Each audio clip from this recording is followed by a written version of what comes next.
Good evening, and on behalf of Seattle Pacific University, I want to welcome you for our second annual President's Circle Celebration Dinner. I'm Ken Cornell, and as the Director of Alumni and Parent Relations here at SPU, it is my privilege to thank each of you for the important roles you have played and will continue to play in supporting SPU and its students. We've had an exciting couple weeks here at Seattle Pacific with the start of the 2011 and 12 academic year. This is one of my favorite times of the year, even though I work with alums. It is a great time to be here with all the new freshmen, and every year there's a new season. It's just wonderful, and I know many of you President's Circle members and Wellspring members have been here participating these last couple weeks. It's just been wonderful. This year, you probably know, but we welcomed our largest ever freshman class in the history of Seattle Pacific. So what an incredible thing. Yeah. Earlier this week, I was in this room right here on Monday night, and we had a large crowd, almost as big as this crowd, for a live podcast discussion about C.S. Lewis and his writings in wartime Britain. And it was guided by a panel of SPU scholars. One of them, our very own Kim Gilnett, and also a friend of SPU, Earl Palmer, was there as well, helping us. And the audience had a lot of SPU faithful. In fact, I know a few of you were there. Bruce and Judy Walker were there, and Gary Newbill, I saw some of you there on Monday night. But most of the crowd were external people. They were not insiders. They were here to discuss C.S. Lewis, and they heard about it through the advertising. So I got up and welcomed them, and I was sort of not part of the program, but I was representing university. I got up and welcomed them, and I was telling them about the first week of classes, telling them about our enrollment, all the momentum that we're feeling right about now, and that group just spontaneously started clapping and cheering. They were so excited that we're flourishing, and I was struck by that. I thought, well, this crowd is not a bunch of insiders like us. This is an external crowd, and yet they were willing to come alongside and celebrate along with us as we were flourishing as a university, and especially in these days. So that was really cool. I want to acknowledge our hosts this evening, Seattle Pacific University President Philip W. Eaton and First Lady Sharon Eaton. Would you please stand and receive our thanks for this special night? We look forward to hearing from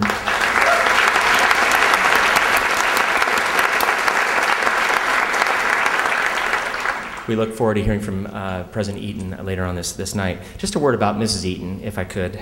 She continues to engage in the life of this campus. Even after 16 years, she's still at it. Just this past week, in the last 10 days, she's hosted a group of parents in her home during orientation. The last day of orientation, she had she had about 60 parents in her house, welcoming them.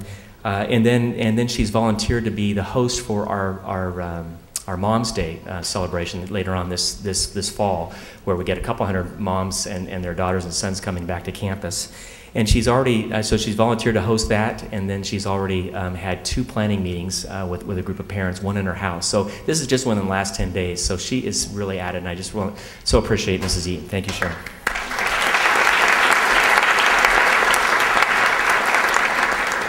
A few more introductions here. I want to acknowledge Vice President for Business and Planning, Don Mortensen, and his wife, Marilyn, and VP for Academic Affairs, Les Steele, and his wife, Gail.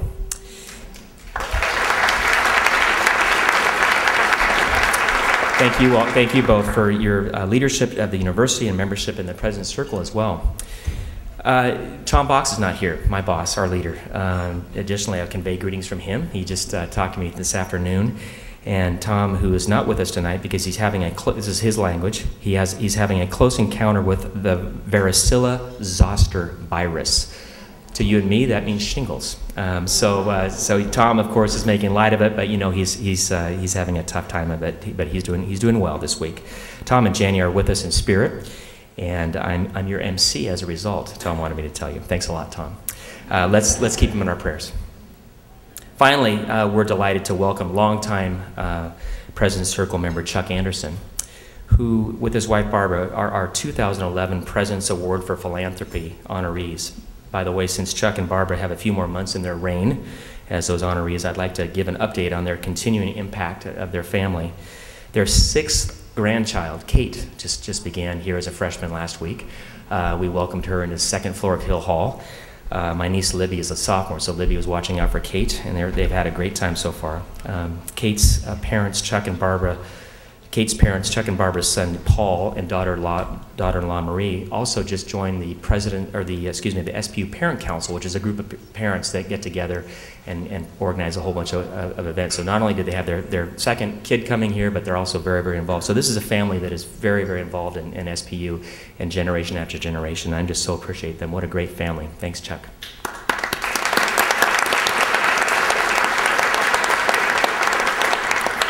We look forward to honoring our 2012 Philanthropy Award nominee and recipients at the President's Circle celebration a year from now, next fall. Tonight's dinner allows Seattle Pacific University to express a heartfelt thank you to alumni, faculty, parents, staff, and friends who have made a personal commitment to the SPU community. Tonight we have the President's Circle members who make annual gifts of $1,000 or more. We also have the Wellspring Society members who are providing future support for the university through their financial and estate plans. And as I looked over the list of who was coming tonight, I was struck by the amount of leaders on the list and who are now in this room. I was joined by I was asked to, or just joined session at my church a few months ago, and as elders we talk a lot about activating the laity of the church and in the congregation. And we're certainly not a church here, we're a university, but you are not only loyal donors to SPU, but you all are so active in this place. And I wanted to give you a rundown of not the names, but the kind of roles that you all play at SPU. Tonight we have current and past SPU trustees here. We have current and past alumni board members. We have members of the Parent Council here. We have members of the Executive Advisory Board of the School of Business and Economics. We have members of the Seattle Pacific University Foundation Board, former Alumni of the Year. We have some here. We have SPU Medallion Award winners. I mean, what an amazing group of people you are. You're just wonderful. So thank you very much for coming. Each donor in this room is advancing the university's vision to engage the culture and to change the world. With your financial support, you fund such critical priorities as student scholarships, academic programs, cultural engagement initiatives, and when you give to SPU, you make big things happen. Our students step out to serve the world in so many ways. They serve businesses, they serve churches, hospitals, and they are all out the world, not only when they're here at SPU, but also after they graduate. And your gift to SPU is a lasting investment in making the world a better place for all God's children. From the bottom of our hearts, we thank you, and we extend a warm welcome to your guests this evening. Thank you all for joining us, even our guests. Thank you very much.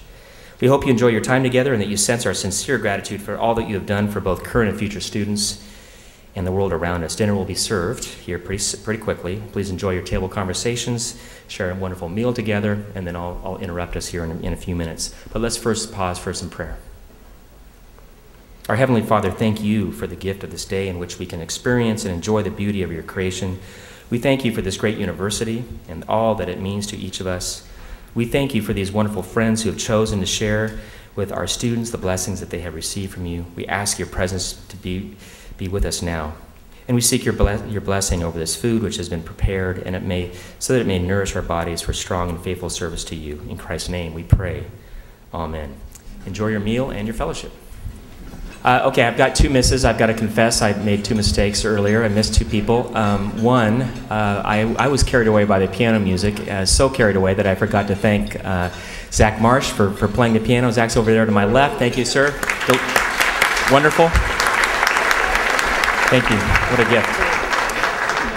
And Professor Rob Wall let me know that I did not mention that we have so many current and emeriti faculty here in the room who are loyal Wellspring members and also President's Circle members. So thank you, faculty and emeriti faculty, for being so supportive of this SPU.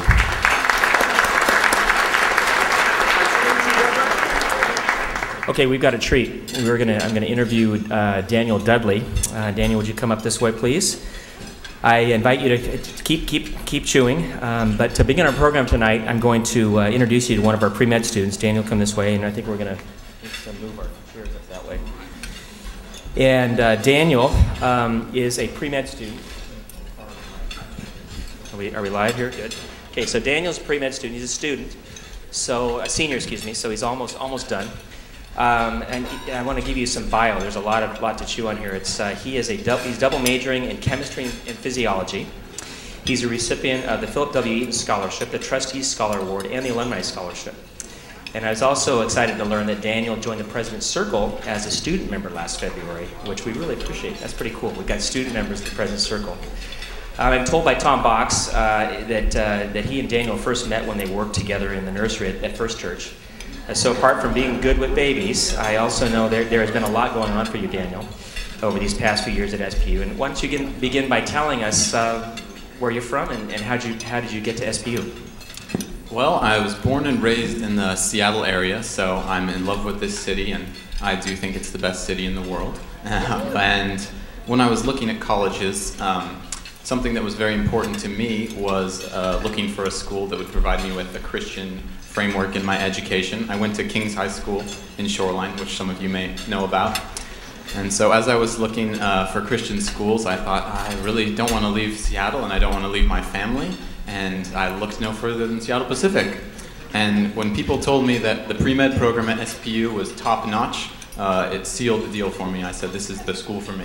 And I was happy with my choice. The choice to pursue medical school and residency is long and challenging, as we can all imagine. Some of us know that. Can you tell us the factors that led you, Daniel, to pursuing a career in medicine? Well, yes, it wasn't a decision I made lightly or on a whim. I grew up with a physician as a father, and so I would always come home and I would see sort of his joy of coming home after having healed people. And I also saw how many years he went to school and paying off all of his bills, and so I saw the pros and the cons of it. But so I grew up with that attitude. And then I came to Seattle Pacific, and I took my first class ever with Dr. Koskela, a theology professor, who was teaching a class called Finding Your Life's Vocation. And I was really inspired by a quote that he told us from Frederick Buechner, which, to sum up, said that your vocation is where your deepest gladness and the world's deepest needs meet. So for me, I've always been interested in sciences and physiology and biology, and the deep worlds of the deep needs of the world that I thought were the need for healthcare and the need for medicine. And so I think that this is a nice intersection, and I feel God's calling me to this path. Wonderful. I know we talk a lot about our pre-med entrance rates here for students going and applying to medical school and getting in. We're very proud about that, proud of our science program, especially the pre-professional programs here at Seattle Pacific have had great success over the years. So Daniel, if you were advising, if you were talking to a aspiring physician who was looking for a college and pre-med program, why would you tell them to come to Seattle Pacific? Well, I would definitely recommend it. Now, having almost gone through the whole program, I would say, first off, we have top-notch scientific education. Most of our science classes, all of them, are taught by PhD professors, many of them who also do research. So if you're a student interested in getting your foot in the door in research, that's an amazing opportunity.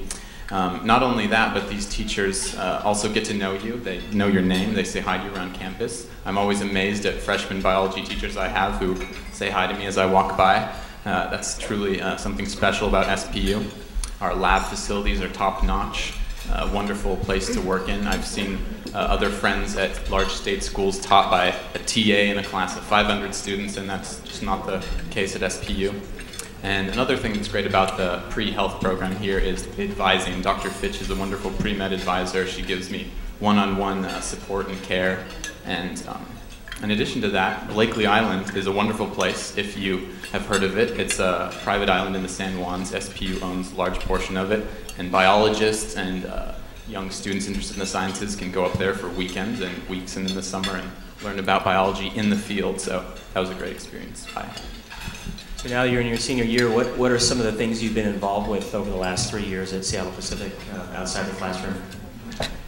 I think it's important to get involved outside of just your studies, so I try to keep a balanced life in that regards. I'm interested in medicine, so I thought it would be a good idea to get involved in that, and I started volunteering at Neighbor Care, Greenwood Clinic. And Neighbor Care clinics are the largest provider of healthcare in the Puget Sound to underserved populations, marginalized individuals, people who don't have access to insurance. So I've greatly appreciated that experience. Here at SPU, I've enjoyed TAing classes. I'm TAing genetics right now, and I've also TA'd a theology class or two. And in addition to that, I like to get involved a little bit in student politics. I was on the Presidential Action Cabinet doing different events planning them, getting involved in them. I think it's a great way to get to know other SPU students on a wider scale. And also babysitting little children at the First Free Methodist Church where I go with Tom. Thanks. Daniel, when you and I were chatting earlier, you were telling me about a research project you were involved with last summer. It sounded kind of cool. Tell the group about that. Oh, I was very excited last summer. I had the opportunity to work at one of the top research institutes, Seattle Children's Research Institute. It's just down the way in Lake Union here. You've probably heard of Children's Hospital, but the Research Institute is also top-notch there. Hey, am I on?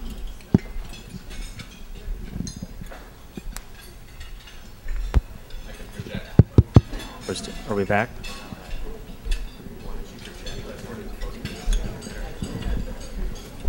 I'll just... Is this one on? Oh, here we go. I'll just move over here for a second. Oh, this one. Okay. Sorry about that. Did a little dance on the stage. So Seattle Children's Research Institute is a great place. I was working actually in the craniofacial division of the Research Institute. So millions of children are born with craniofacial anomalies. One of the most common is a cleft lip and palate. The research that I was working on was with children who were born missing ears or parts of ears. It's a condition called microtia. And as you can imagine, there's a lot of social ramifications to conditions such as this, in addition to the health problems that they can cause. So it's a very rewarding field to work in because these surgeons at Children's can fully reconstruct children's faces in an incredible way. So I was very blessed to be part of that research and just get experience in that area. Incredible. When you're looking back and then now looking forward, what would be one or two of the most significant or memorable experiences you have had from Seattle Pacific, your time here? Well, I think one of the personal memories that I will always look back on fondly is the dorm room bonding experience. I think it's something that if any of you have gone to SPU, you know what I'm talking about. When you come into a new dorm room for the first week, you're sort of nervous and you don't know too many people, and in not too long you're best of friends. I remember my first week in Hill, I didn't really know anyone, and it was one of the first nights of the sort of welcome week, and my PA said, "We're all walking over to the Queen Anne Bowl." And we didn't really know what was going to happen there, but we followed along, and he proceeded to pull out of a bag maybe 5, 6 large salmon that he'd purchased, and we continued to play a game of football using the fish as the football. And I never really did get the smell out of my clothes, but I think the memories I made with those guys will last even longer. But in addition to that, on a more serious note, I think the relationships I've had with my friends here will prove to last into my adulthood. I'm in Bible study with guys in Hill. And my relationship with professors are something unique and special about SPU. Like I said, the small class sizes, you develop a community and a personal relationship with professors that you just wouldn't get at a state school. So I have looked back on both those things with a lot of gratitude. Any last thoughts to share with this group? Yes, I just wanted to add that I told you how happy I was to be here at SPU, and I've had such a wonderful experience, and it's provided me the groundwork to go on and pursue my goal of becoming a physician. And I really would not have been able to afford SPU if it had just been on my own. And when I got my application letter and it told me my financial package I was being offered, I was floored. I was so grateful at the generosity of the university in offering me this package. And the ability to come here with this eased financial burden has allowed me to get this fantastic education and also lay the groundwork for my future. So I want to say thank you, because I know it's through generous donor support that these scholarships are available. So thank you as a personal, someone who's experienced the benefits of that. And I just hope people continue to give, and that's why I've joined the President's Circle, because I'm so thankful for all the blessings I've been getting. This is a guy we can be proud of, can't we?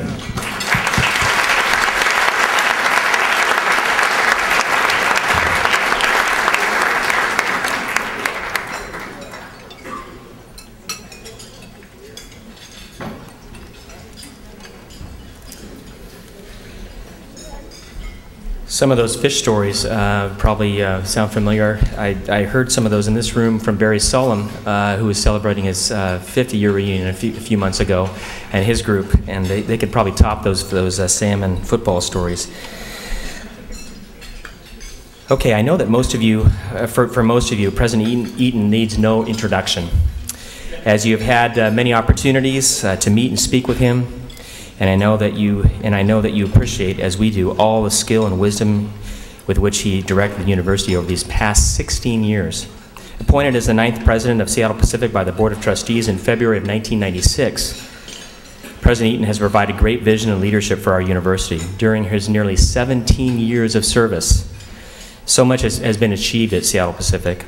We've crafted a vision, we've defined our signature commitments, we've strengthened our reputation, we've increased our enrollment, we've added lots of faculty members, we've built new facilities, and so much more. So much has happened during these 17 years with President Eaton.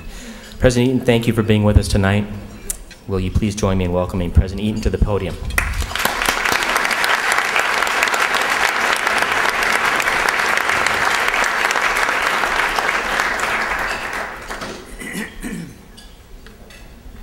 Well, I think I could go on all evening listening to Daniel. Thank you for that. Daniel, just wonderful comments from one of our students. I think I've heard an awful lot of stories, but I hadn't heard the fish football one yet, so that's a further introduction into the life of our students. As you all know, Sharon and I have lived on campus here for the 16 years, and we hear an awful lot going on. We know an awful lot going on, and it does, believe me. And students have a great time, to be sure. I was telling somebody the other day, they have always been respectful of our living there, and we're neighbors with them, of course, but they just have treated us well and with such respect, and it's been great to be in their neighborhood, to be sure. You know, I just want to say, I look out across this group, and so many friends here, so many friends, and so many of you have been with us, with Sharon and me from the very beginning of our time here. So many of you precede us, and the deep commitment in this room that goes way back. The financial support, of course, the friendship that you have given us, the support you have given us each step of the way. This whole thing is just to say thank you, and we are grateful to you. You know, when you look at higher education today, there's a whole lot that is troubling to us in terms of understanding our economic model, the business model that we operate with. No one has easy fixes to this, believe me. What we feel is press and forces at work in the economy around us affecting our students' abilities to afford higher education, college education. What we feel is the press of the federal government cutting its support of financial aid for students, the state government doing the same kind of thing. And all of these things are pressing in on us to understand how we operate best, how we should be operating best. And what so much of it comes down to the kind of support that you provide for us. And I mean that just from the deepest parts of my heart. Thank you to each one of you. I wish I could name names tonight, but we'd be here all night. I have so many friends out across this room. Sharon shares those friendships, and so we're just very, very grateful to you all for being here tonight as a symbol that you have been our supporters for so long. You will find, it's going to be announced later, Ken told me, but my book that has just been published, you're going to get a copy of that as you leave. I want you to know, this is a little comment about this thing getting finished, and I want you to know it all began with Steve Anderson, who is here tonight and who was the chair of the board when I became president and kept asking me all through my first year, so what's the big idea? And Steve, I want you to know, in this book, that's the big idea. I have tried to capture that and express that, and so I hope you enjoy that. I want you to know you will see on the cover of this book a picture of our campus, our beautiful campus, representing Christian universities anywhere. But when they submitted to me the draft design of that cover, I looked at this thing and I said, it had a picture of a university there, I looked at it and I said, "That's Eaton." Good grief. I mean, you know, you think I'm going to write a book and then we're going to put a picture of Eaton on the cover? So I got them to change it, but in any case, I hope you enjoy the thoughts there. By the way, I just want to say a word. I've tried to stop talking about all of this, because I'm far beyond it. But the last President's Circle dinner here last spring, I could not attend because I was ill. Broke my heart that I could not be here at that time, but I was really sick at the time. I've had a lot of people ask me, "So how are you feeling?" And I'm feeling great. I've got more energy than I think I know what to do with. I truly mean that, and so I'm really on the other side of that. And I've been talking about a kind of gladness that I have about life coming out of that illness. I feel very glad to be alive. I feel very the gift of God's gladness about life that I have not experienced in this kind of depth before. And so I want you to know I'm healthy and I'm glad. Thank you.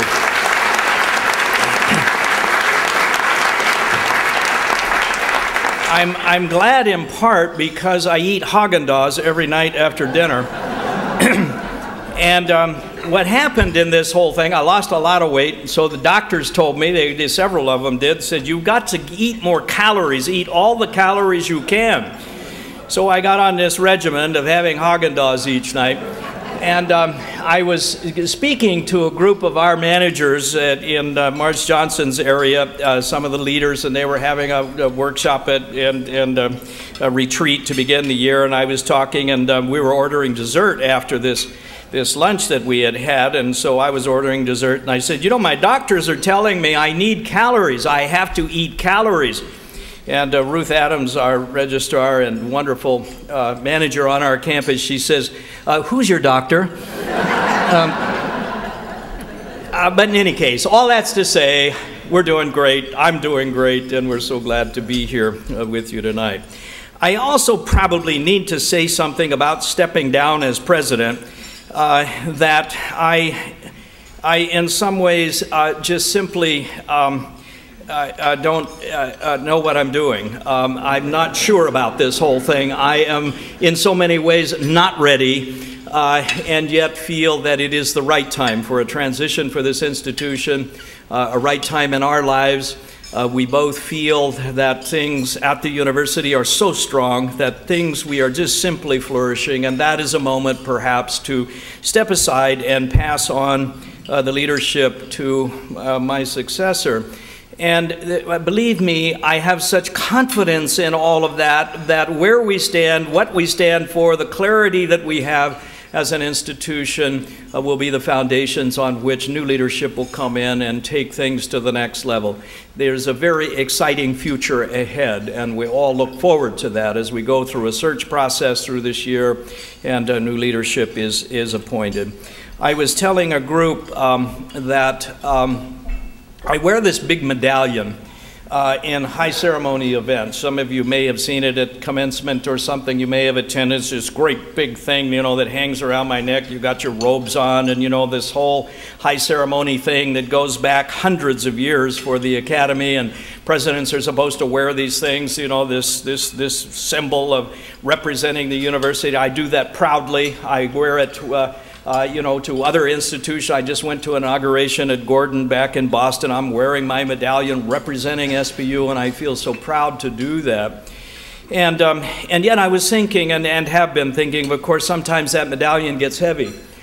And while every morning I get up with a spring in my step and I am ready to go and I am eager to go, there's also a sense of responsibility every day for 17 years. And I at times that responsibility does get heavy and that medallion hangs heavy. And so I've been thinking that next year at this time, about this time, an inauguration will happen, and I will take that medallion off and put it on somebody else's neck. Now, believe me, I'm going to be so proud and excited to do that. I will be one on the sidelines cheering away for new leadership to come in and take this institution to the next levels. I'll be right there to support and help in whatever ways I can. But the medallion will be around someone else's neck. And I will say, okay, baby, it's all yours. And go get it. And the heaviness of that will be someone else's. So we're looking forward. Sharon and I are looking forward. Sharon and I have spent these 17 years, 16 years, every night talking about SBU at the dinner table. We have often told ourselves, we've got to get a life. We've got to talk about something else, huh? And maybe that's what's opening up, is dinner time between the two of us, being able to talk about other things. But we're very excited about the future for this institution and very excited about our own future as well.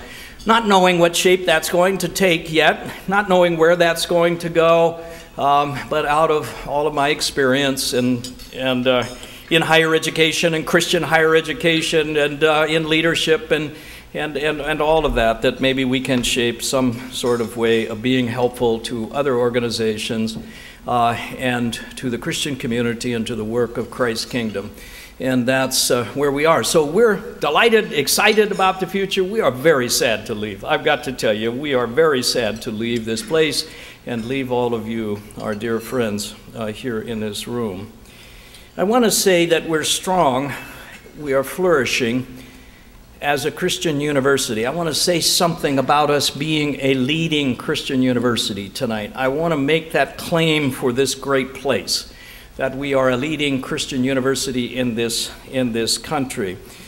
Ken has told you that we welcomed a record number of freshmen, new students coming in, our largest number at 4,200 overall enrollment. These are good signs that there's health here. We have an applicant pool that just exploded off the charts, which means that students are applying, they are coming, they want to be here, they get the message, they understand what we're all about. I think what I am most proud of is that we have come to a place of defining who we are, defining a sense of mission and purpose and vision for this place. We've been able to articulate that. We've been able to be clear about that we are not here to serve ourselves, but we are here to serve the world. And that message has gotten through. I think that reputation has spread across this country. Our vision of engaging the culture and changing the world is something that people notice, and there is a reputation for that. People try to copy it all the time, and I'm always in there, my competitiveness, saying, no, you can't steal it, you know, use it, but I think it is very clear and very compelling. One of the things I am most delighted about is I believe our Christian identity is clear and certain as it can be. We know that we're a Christian university. That is clear to all of us. That is the way we hire our people and hire our faculty. There is certainty about that and enthusiasm, a dynamic here that is very exciting and wonderful. I think with Daniel's comments here, by the way, to see that 20% of our students, incoming students, declare an interest in studying in the sciences, I think is a very, very exciting thing about that program. I believe we have built one of the finest schools of theology anywhere in the country, and I am very proud of that. Perhaps most importantly, one of the things we've talked about over all these years is that we will model grace-filled community. We will be a community that cares for our people and that our people show kindness to one another. That is huge, and I think it is going on this campus. There's lots to accomplish, and that's the reason it's hard to step down. There's much that I would like to continue doing, but I would say tonight that we are strong, we are flourishing, and this transition of leadership will go smoothly, and a new leader will be able to move us forward with a bright future ahead for this place. Let me talk about this notion of being a leading institution. I want to talk about the notion of leadership tonight, just for a bit of time. Bubba Hendricks advised me not to speak too long tonight, but I want to say some words. I want to talk about this notion of leadership because I am so convinced for the need of leadership. And what is that? What are we doing here in this place? To be teaching leadership, to be encouraging leadership, to be helping our students, equip our students to be leaders in the kind of chaotic and sometimes troubling world in which we live. What are we doing with that? What is a leading institution? What is the paradigm of leadership that shapes our kind of work in this place? And that's what I would like to comment on tonight. Late in the summer, when the swirl of economic and financial crisis seemed to sweep the world, and we were all somewhat frightened about the indicators that dropping so rapidly. I was talking on the phone with Dennis Weibling, the chair of our board, and we were talking about what are the impact of all of this, what are the possibilities of impact on our operations at SBU. And he said something in the middle of this conversation. He said, you know, our world is coming apart at the seams and our leaders are on vacation. And he didn't mean that in a political sense. He was just sharing a sense of frustration that I think we all share, is where are our leaders? What is leadership in this moment? And of course, it wasn't just economics we were worried about at that moment, nor any time. There was also this ugly sense of vandalism that was just erupting across the city of London. And that was preceded by the same kind of thing in Athens for perhaps different reasons, but nevertheless, this kind of thing is going on. Some 60 cars were torched in Berlin over a short period of time in 4 nights. And you know, we find violence on the borders of Israel and Palestine breaking out at that moment. There's blood in the streets of Mexican cities. The Syrian military continued to gun down its citizens. The brutal strongman in Libya refused to step off of the stage. All of this going on, and we're saying, what can leaders do? What is happening in our world? Where have all our leaders gone? What leadership can address those kind of problems? And I think this is a very, very important question for us to ask. Is leadership possible anymore? Is the world too complex for leaders? That's a question we have to think about. I don't know the answer to that. It's a troubling question. Maybe we've just spun out of control. Maybe we're splintered so much as a nation and a world and as organizations so dramatically splintered that no leader can give guidance to anything anymore. And so all of this has caused me to say, what is leadership? What should this institution be doing? How can we be a leading institution? How can we equip our students? All those seem to me to be very important questions on the table for us. So let me think about it just briefly here, what I think this paradigm of leadership ought to be for a leading Christian university. The first thing is, we have always tried here to address the needs of the world. That seems to me a starting place for a Christian university, okay? Follow me here. This has been our message. We look out at the world, we try to assess those needs of the world, and then we back up and say, what ought we to be offering? How ought we to be equipping our students when we see the needs of the world? N.T. Wright, one of my heroes, a New Testament scholar who has just moved to the University of St. Andrews, was speaking at the 600th anniversary of the founding of the University of St. Andrews in Scotland, and he made this kind of statement. He says that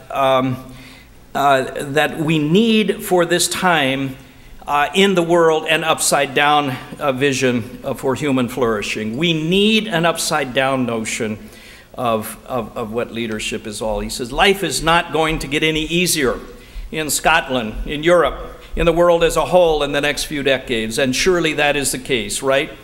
It seems to me that things are out of whack, and we feel that, and we say, okay, how do we respond to this?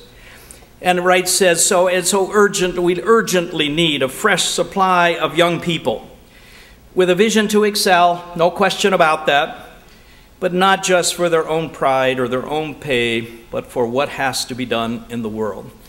So that's our starting point, right? I mean, that's a starting assumption. A starting part of our paradigm is that we look at the world and we say, how can we address that? What needs to be done in the world?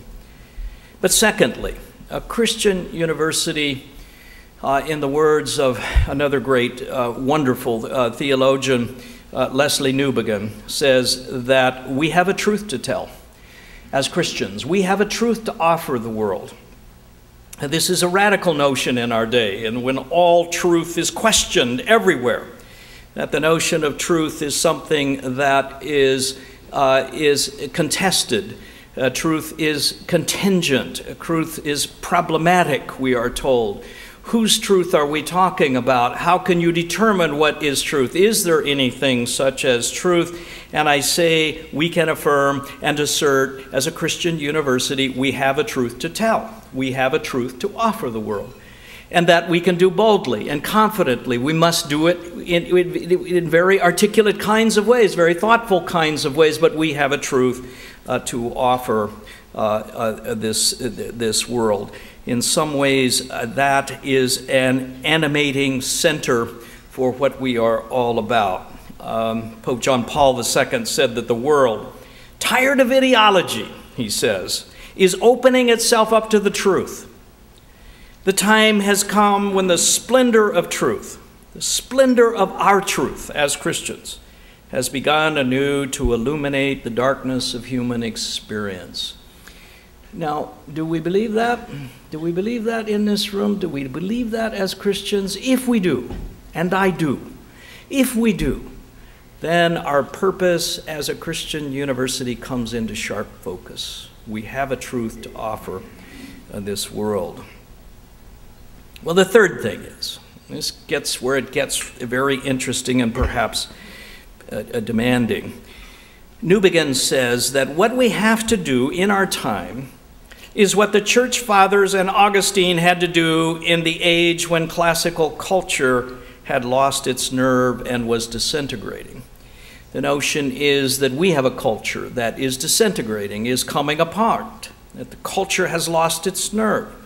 And he says what we have to offer as Christians is a new starting point for thought, a new starting point. We need to examine and think about the presuppositions of our culture and say, no, we've got another way to start here. And that starting point comes from the Scripture, focused and culminating in Jesus Christ. So the fourth thing, follow me now here, and this is where things get really interesting, that the center of the Christian story is the cross of Jesus Christ. What happens when we claim that the cross is at the center of our message and our message of truth? Tom Wright says that at the time when St. Andrew's was founded, truth and beauty were seen by most as reaching their climax in the crucifixion of Jesus Christ, and that his reframing of power and policy lay at the heart of the task of a wise society, needing in each generation a fresh supply of wise leaders. And here's the implication for us. If that's the case, if the truth we have to tell is centered in Jesus Christ, if we name the name of Jesus Christ, and the cross is at the center of that message, it is that true greatness. If that's the case, true greatness comes through sacrificial love. True greatness, true leadership consists of self-giving.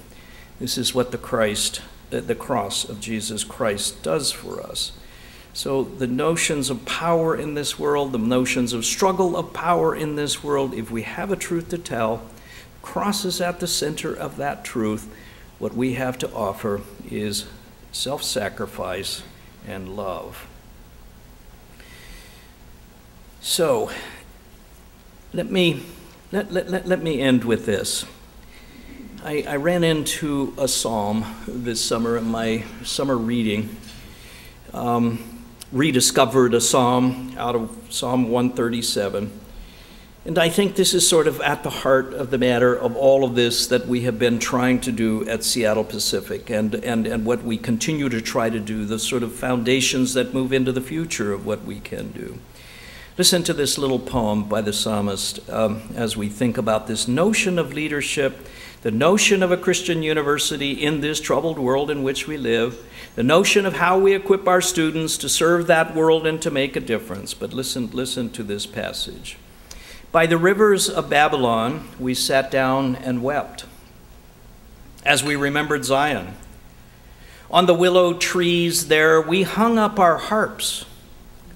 But there, those who had carried us captive asked us to sing them a song. Our captors called on us to be joyful. Sing us one of the songs of Zion, they said. How could we sing the Lord's song in a foreign land? This passage just captured so much for me. I think we as Christians live in a world, we are exiled as Christians in a world, in a post-Christian world, in a post-Christian culture. And the question of the psalmist is, how do we sing the Lord's song in a foreign land? That's a new challenge for us as Christians, for those of us who remember a time when the Christian message had much more influence in the culture than it does today. And so we are like those in exile by the rivers of Babylon, sitting in our own exile, sitting down perhaps and weeping, thinking about the past, thinking about that we have no influence as we remember Zion, we remember a different time, we remember when we shaped culture as Christians, and that time is no more. And so we're tempted to hang up our harps and to sit by the river and weep and to say we can't do it anymore. We are not of influence anymore. But the psalmist here, I think, just has such great insight, and I think so very, very important for us. But he shifts suddenly in this poem and says, but there, those who had carried us captive in exile ask us to sing them a song. And I believe that's where we are in this world situation in which we find ourselves. It seems to me the culture is weary. It seems to me the culture is asking us to sing a song. They recognize joy in the Christian community, and they are saying, sing us a song of joy. Sing us the song of Jesus. Sing us the song of Zion. We're yearning for that. And then the psalmist comes to this very important line, very important for me, very important, I think, for what we have tried to do at Seattle Pacific all my time here and far before. And that is the question, how can we sing a song, the Lord's song, the song of Jesus, the song of joy? How can we sing the Lord's song in a foreign land in which we find ourselves? That's our task. That's our task as a Christian university. That's our task moving forward. That's the bright future ahead, by the way. I truly believe it. That's what we are trying to do day in and day out. Asking that question, a profound question for our time, how can we sing the Lord's song in a foreign land? Sharon and I stood in this room as these welcoming parents. There were some 3,000 new students and parents and family members here in the fall. Huge. By the way, families support their young people. They come here. I remember when I went off to college, I got in an airplane, looked out the window, and waved to my folks, I was telling the parents, I said, that would be child abuse these days. The parents come and they join in and they want to experience and they want to see what is happening. They stood in a line in the back of this room. It went on and on and on for a long, long time. We were shaking hands with these parents who wanted to look us in the eye and say, we get it. They came, so many of them, they said, we get it. We get what you're trying to do here. Our son and daughter chose this place because you want to make a difference in the world. They chose this place because they understand the certainty and clarity of your Christian identity. They chose this place because they want to make a difference. And I said, yes, yes. After many hours of standing there, we said, yes, yes, this is a beautiful thing. I think they do get it. We're certain about that purpose. I think we are providing, as a leading Christian university, that purpose for our world and for this community of Seattle. And what a challenge it is, often so much a challenge as the secular world comes at us and asks us to make our case in so many ways. Often coming at us saying, make your case for where you stand, make the case for the hope you find within you, as 1 Peter says. Make the case, and that's what we are trying to do, of course. We're trying to find the way to sing the Lord's song in a foreign land. You're helping us do that. You've been partners with us. Thank you for being partners with us. Thank you for being here for so many years with us and continuing to support us.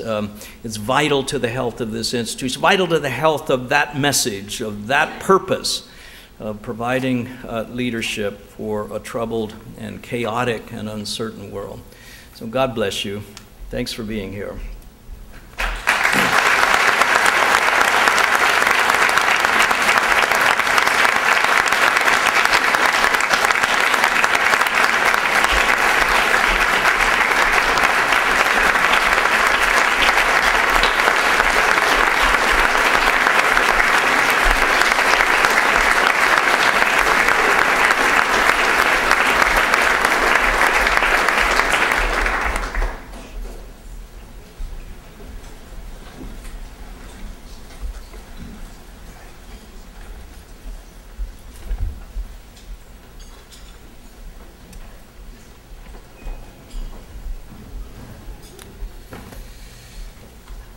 Wow.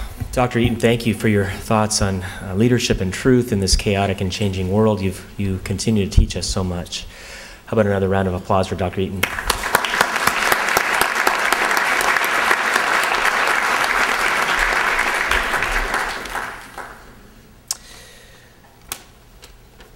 We've got a brand new staff member who's going to help us tonight with some music to end on a musical note. His name is Zawadi Morrow, and Zawadi comes from I think the East Coast, and he's just been here for a couple of weeks, so he's brand new, never been to Seattle before, and he and his wife are pioneers out here, so we're happy to have him. He's our Minister of Worship and Production Assistant for University Ministries and the Center for Worship.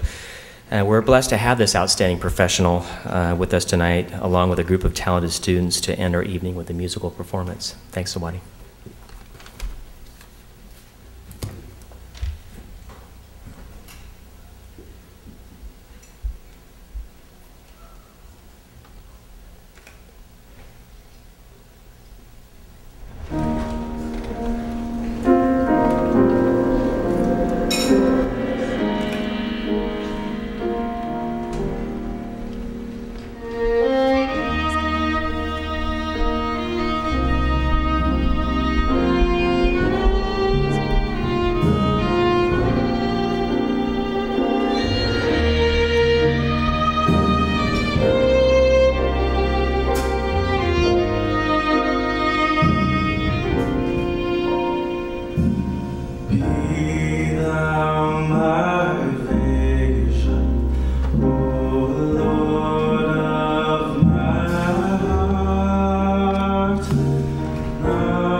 Thank you, Zawadi, students and friends. Wonderful. We have many talented students at Seattle Pacific, a few of which have just performed for you, spoken with you, and given back to you tonight.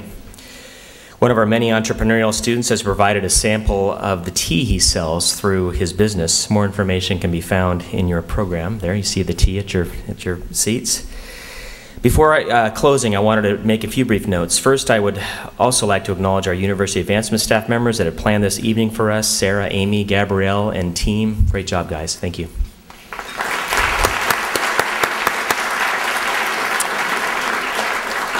Some of you took advantage of our valet parking. I just wanted to make sure you knew that we included gratuity, and we took care of all that, so you don't need to tip them again unless you want to. Let's also express our warm appreciation to our chefs and Director of Operations, Loida Arabia Kennedy.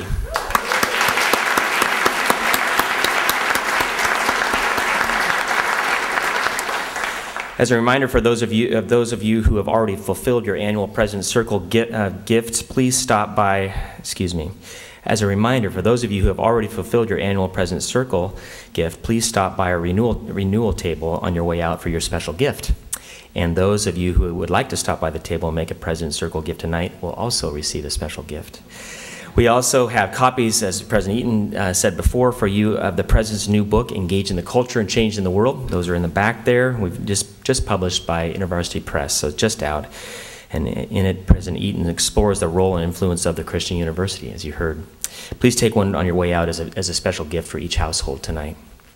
Lastly, before closing, the beautiful centerpieces at your table are also yours to keep, but here's the trick. Whoever has a birthday at your table that's closest to, what is the word here, that is closest to, today's date, Gabrielle said. So whoever birthday is closest to today's date, you get to bring the centerpieces home. So those are beautiful, aren't they? As I mentioned earlier, the sole purpose of tonight's dinner was for us to thank you for your faithful support that benefits both current and future SPU students. So while I have applauded our students, faculty, staff, and administration today, we are the ones who would applaud you for providing the resources for this good work. Thanks again for joining us, and have a safe trip home.